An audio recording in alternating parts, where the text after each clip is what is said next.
fa indallahi maghanimu katsiratun. Karena di sisi Allah ada harta yang banyak.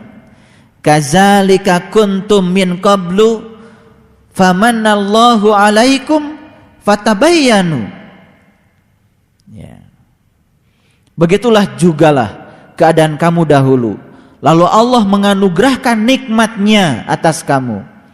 Maka berlaku telitilah. Innallaha kana bima ta'maluna khabir. Sesungguhnya Allah Maha mengetahui apa yang kamu kerjakan.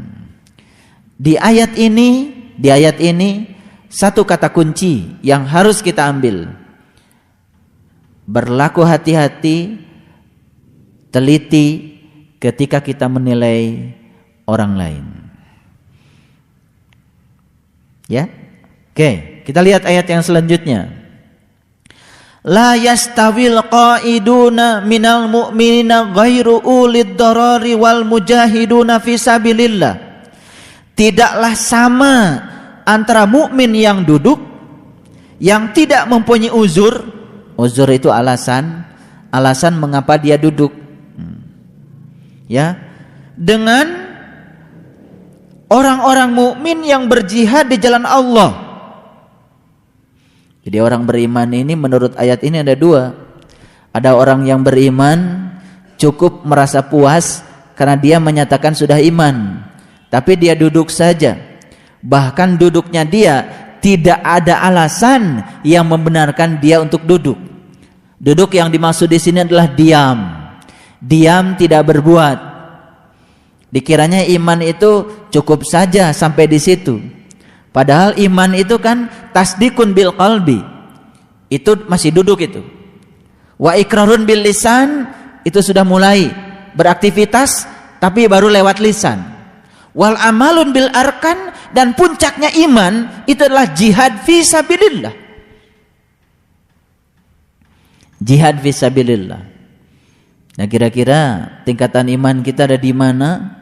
Saat ini kan kita sendiri yang tahu. Apakah kita ini iman yang duduk atau iman yang bergerak? Apa kita iman yang hanya duduk mencari-cari alasan untuk tidak berbuat? Atau kita terus mencari jalan untuk menang? Kita yang paling tahu. Tidaklah sama antara orang beriman yang duduk, yang tidak mempunyai uzur duduknya itu. Tidak ada alasan, kecuali dia duduk karena sakit, kecuali dia duduk karena dia tidak berdaya, kecuali itu. Tapi kita masih bisa berbuat, kita masih bisa bergerak, masih bisa beraktivitas, tapi merasa puas dengan iman yang kita capai, lalu kita duduk. Kita sedang memenggal iman kita. Kita hanya tasdikun bil qalbi, tetapi kemudian tidak masuk pada wa ikrarun bil lisan wal amalun bil arkan. Makanya iman itu kan puncaknya adalah kepedulian. Iman itu puncaknya adalah kepedulian. Baik, kita lihat yang berikutnya, ya.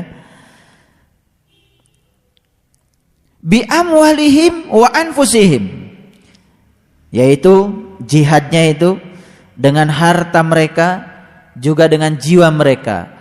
Faddalallahu mujahidina bi amwalihim wa anfusihim alal qaidina darajah. Allah melebihkan orang-orang yang berjihad dengan harta dan jiwanya atas orang-orang yang duduk satu derajat. Derajatnya bedanya cuma satu. Ya. Satu derajat yang dimaksud di sini jangan derajatnya ketika kita memutari lingkaran. Bukan derajatnya sudut. Satu derajat, yang satu rendah, yang satu tinggi, kan satu derajat. Yang satu mulia, yang satu hina, kan satu derajat. Betul nggak? Satu derajat. Ya, hati-hati. Oh, cuma beda satu derajat kok. Hati-hati. Ya, yang dimaksud derajat di sini adalah tingkatan, makomnya. Yang satu mulia, yang satu hina, yang satu tinggi, yang satu rendah, ya kan? Yang satu ikhlas, yang satu tidak ikhlas, satu derajat. Ya, yang satu lapang, yang satu sempit, kan satu derajat. Ya kan? Yang satu perangainya kusem, yang satu senyum, kan 1 derajat. Betul? 1 derajat. Bedanya cuma sedikit. Makanya Allah selalu banyak bertanya di Quran. Hal yastawil ladzina ya'lamuna wal ladzina la ya'lamun? Apakah beda orang yang tahu dengan orang yang tidak tahu? Apakah beda orang yang buta dengan orang yang melihat? Apakah beda orang yang tuli dengan orang yang mendengar? Apakah beda orang yang berbicara dengan orang yang bisu? Banyak sekali pertanyaan di Quran. Apakah beda orang yang tahu dengan yang tidak tahu? Jelas beda, dan bedanya 1 derajat. Yang satu ibadahnya diterima, yang satu ibadahnya tidak terima. 1 derajat bedanya. Yang satu di surga, yang satu di neraka, kan 1 derajat bedanya. Betul nggak? Yang satu hidupnya damai, yang satu hidupnya terus saja menderita, kan 1 derajat bedanya. Betul? Iya. Nah, bedanya orang yang beriman duduk dengan yang orang yang beriman tapi terus bergerak. Bedanya juga cuma 1 derajat. Saya cuma khawatir saja, terlalu banyak orang yang mengatakan dirinya iman tapi duduk, tidak bergerak. Selamat sendiri. Ya, orang lain mau ikut nggak ikut ya terserah deh. Mau melangkah mengajak orang lain takut, ya kan? Takut. Takutnya cuma 1. Yang tadi itu takutnya cuma urusan duniawi saja. Alasan-alasan duniawi yang menyebabkan dia takut. Takut orang lain nanti menjadi tidak baik pada saya. Takut orang lain tidak sama-sama lagi arisan dengan saya. Yang ditakutkan tuh alasannya alasan yang bersifat duniawi. Subhanallah. Kira-kira kita termasuk yang beriman duduk atau yang beriman bergerak? Atau diantaranya? Kadang duduk, kadang bergerak. Iya, diantaranya cuma banyak duduknya. Iya, ya. Kan di sini dikatakan jihad itu cuma 2. Selalu saja bi amwalihim wa anfusihim, dengan harta dan jiwa. Boro-boro jiwa. Harta aja takut kehilangan. Betul nggak? Kalau hari ini kita masih takut dalam berjihad di jalan Allah, takut kehilangan hartanya, apalagi takut kehilangan jiwanya. Itu sudah termasuk orang yang iman tapi duduk. Bedanya 1 derajat. Ya, yang duduk itu takut, tapi yang bergerak itu berani. Itu saja. Bedanya 1 derajat. Yang satu takut, yang satu berani. Coba lihat, orang yang takut dengan orang yang berani beda. Beda segalanya. Beda pengalaman hidupnya. Ya, orang yang takut berbuat biasanya mencari alasan-alasan untuk tidak melakukannya. Tapi orang yang berani berbuat justru dia mencari jalan untuk melakukannya. Beda? Beda. Akibatnya apa? Orang yang takut kebanyakan mikir. Nah, orang yang berani melakukannya. Iya kan? Kita termasuk yang mana? Terus melakukannya atau terus memikirkannya? Oh, rencananya banyak, tapi hanya di pikirannya, tidak mencoba untuk memulainya. Itu bedanya orang yang iman duduk dengan orang yang iman tapi terus berjihad, terus bekerja keras. Ini yang dibicarakan iman. Saya tidak membicarakan bedanya orang yang tertutup dengan orang yang terbuka. Saya tidak membicarakan orang yang tidak beriman bedanya dengan orang yang beriman. Itu bukan tempatnya di sini.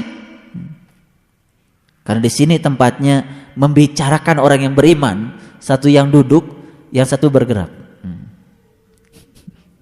Yuk.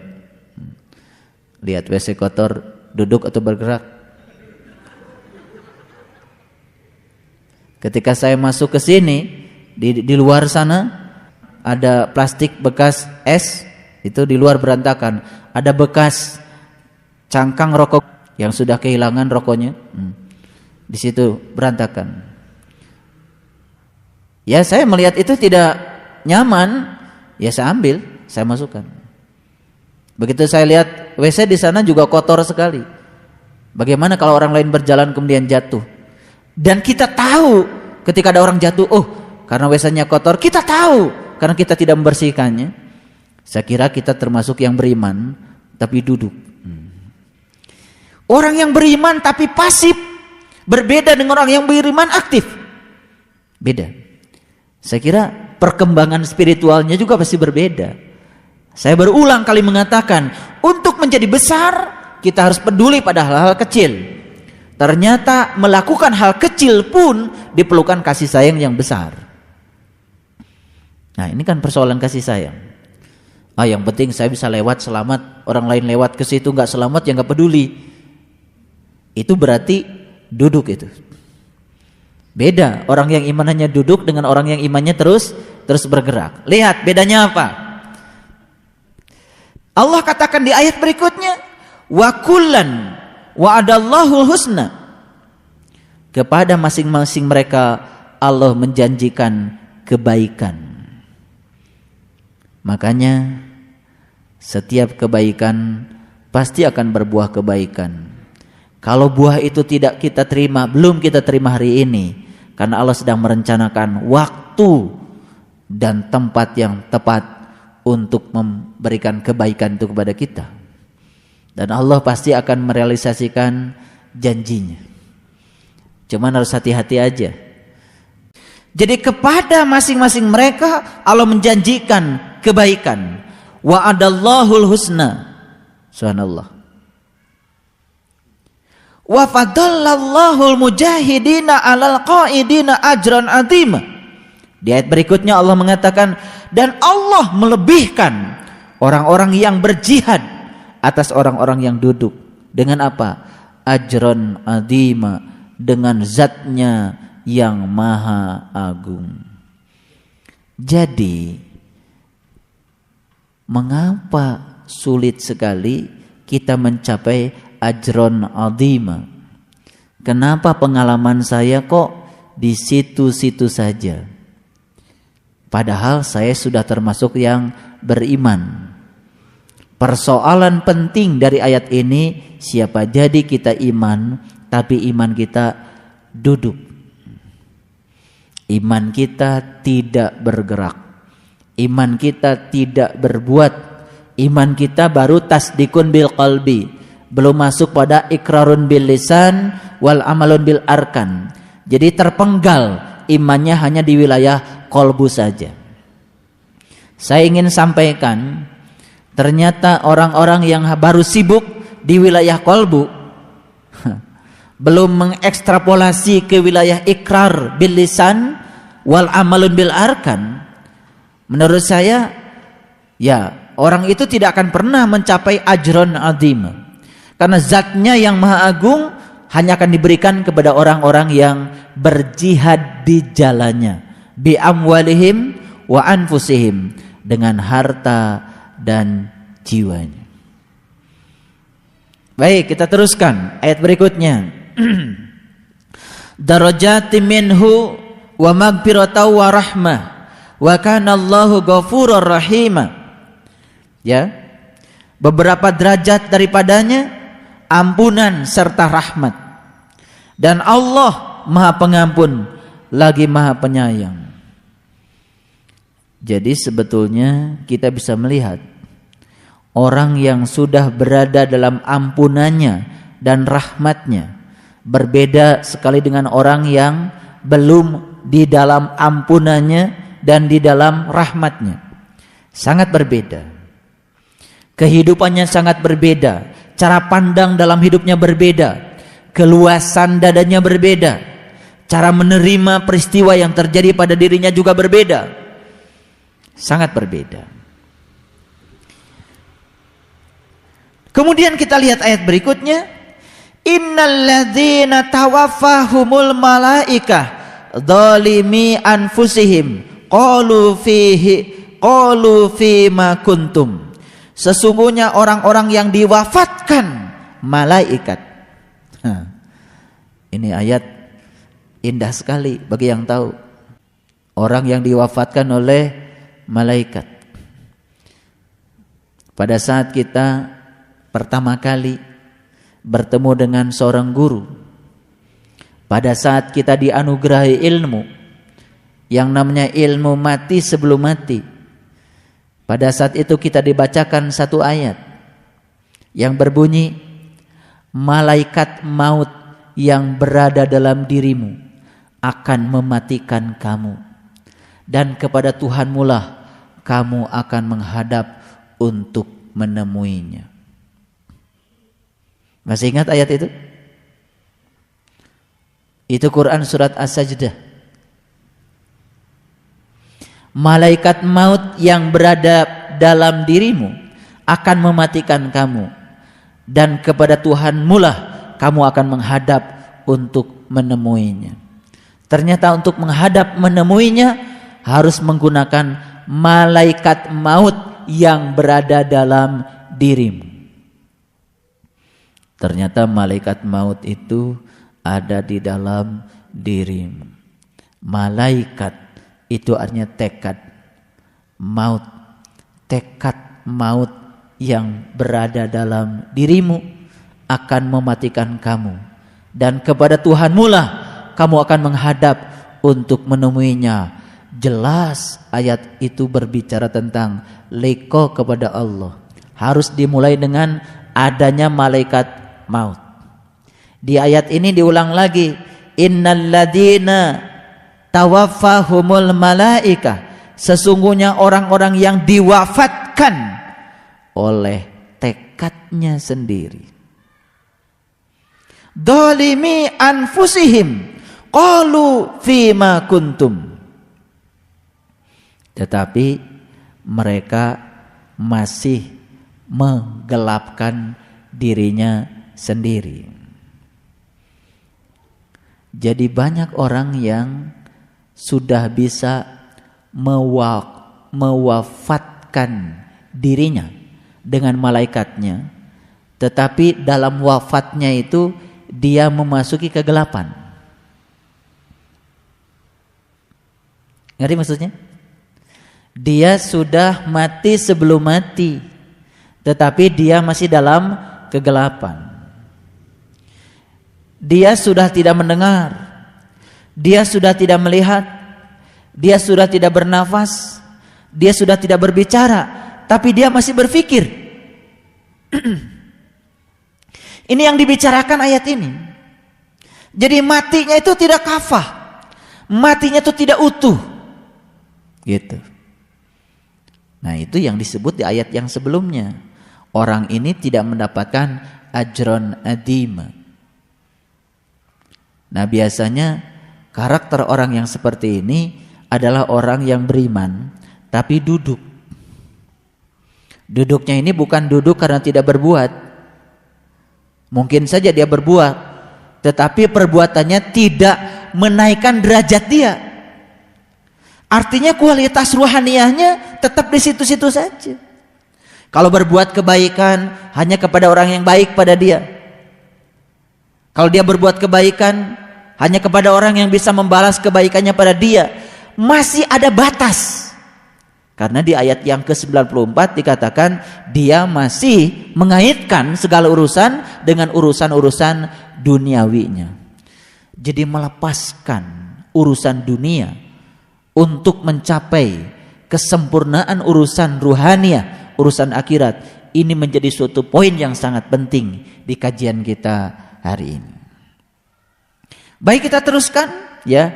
Sesungguhnya orang-orang yang diwafatkan malaikat sedang mereka dalam keadaan dolimun li nafsi, dalam keadaan kegelapan. Dan kegelapan itu bukan karena Allah sedang menggelapkan kita, tapi karena kegelapan yang dibuat oleh anfusihim. Dolimi anfusihim. Qalu fima kuntum. Lalu malaikat bertanya, dalam keadaan bagaimana kamu ini? Qalu kunna mastad'afina fil ardi. Mereka menjawab, adalah kami orang-orang yang tertindas di negeri ini. Ya. Kemudian para malaikat berkata, bukankah bumi Allah itu luas sehingga kamu dapat berhijrah di bumi itu? Oke. Saya mau kasih tahu. Kita sudah berhasil mendapatkan ilmu untuk mewafatkan diri. Tapi kita masih saja dalam kegelapan. Kegelapan ini bukan sekedar kegelapan saat mewafatkan diri, tapi kegelapan dalam kehidupan secara totalitas. Mengerti maksud saya? Kegelapan dalam kehidupan secara totalitas. Walaupun saya bilang tadi kegelapan juga diperlukan, karena kegelapan dibutuhkan untuk melihat yang terang. Terkadang kita bisa melihat yang terang justru ketika sedang dalam kegelapan. Ada orang membunuh anak istrinya, baru nyesel dan menyadari bahwa perbuatannya salah ketika dia sudah melewati kegelapan itu. Betul enggak? Iya. Terkadang dibutuhkan. Tetapi yang dimaksud di ayat ini adalah ketika seseorang sudah berhasil mewafatkan dirinya. Berhasil dalam tanda kutip sebagian. Karena yang sukses mewafatkan seluruhnya sampai mewafatkan pikirannya sendiri, sebetulnya tidak mungkin dia berada dalam dolimi anfusihim, tidak mungkin dalam kegelapan. Kegelapan itu semata-mata karena dia hanya sebagian saja mewafatkannya. Tidak mendengar, tidak melihat, tidak bernapas, tidak bicara. Oke. Tapi dia masih berpikir. Belum utuh. Itu masih dolimi anfusihim. Nah, kemudian malaikat bertanya, dalam keadaan bagaimana kamu ini? Mereka menjawab, adalah kami orang-orang yang tertindas di negeri. Jadi ketika kita masih merasa bahwa segala apa yang menimpa diri kita itu sebagai bagian di mana kita sebagai orang yang tertindas, sebagai orang yang paling sial, sebagai orang yang tidak beruntung, itu kan dibawa pikiran itu, ini kan sedang cerita ketidakmampuan kita menerima. Betul? Apa di dalamnya?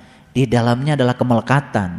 Berarti belum utuh kan menerimanya. Ketika belum utuh menerimanya, sulit sekali kita untuk mencapai mati yang totalitas. Sulit. Nah, lihat ayat yang berikutnya. Para malaikat berkata, bukankah bumi Allah itu luas sehingga kamu dapat berhijrah di bumi itu?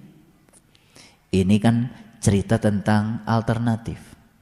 Orang bijak mengatakan, ketika satu pintu tertutup untukmu, sebetulnya Allah sedang membukakan pintu lain. Cuman terlalu lama kamu tertegun di pintu itu. Jadi kecepatan seseorang untuk sadar berpaling kepada yang lain ketika dia tertegun di pintu itu, ini tergantung pada tingkat kesadaran yang dia capai. Orang yang bertakwa bukan orang yang tidak pernah salah, tapi orang yang mungkin pernah salah, tapi cepat sekali sadar ketika dia melakukan kesalahan. Kecepatan sadar, disinilah cirinya orang yang bertakwa. Bukan salah atau tidak salah, karena ternyata kegelapan dibutuhkan. Ya kan? Subhanallah. Para malaikat berkata, bukankah bumi Allah itu luas? Ini kata-katanya indah. Qalu alam takun ardullahi wasi'atan. Ya. Fatuhajiru fiha. Wasi'at. Allah itu salah satu namanya apa? Al-Wasi', yang maha luas.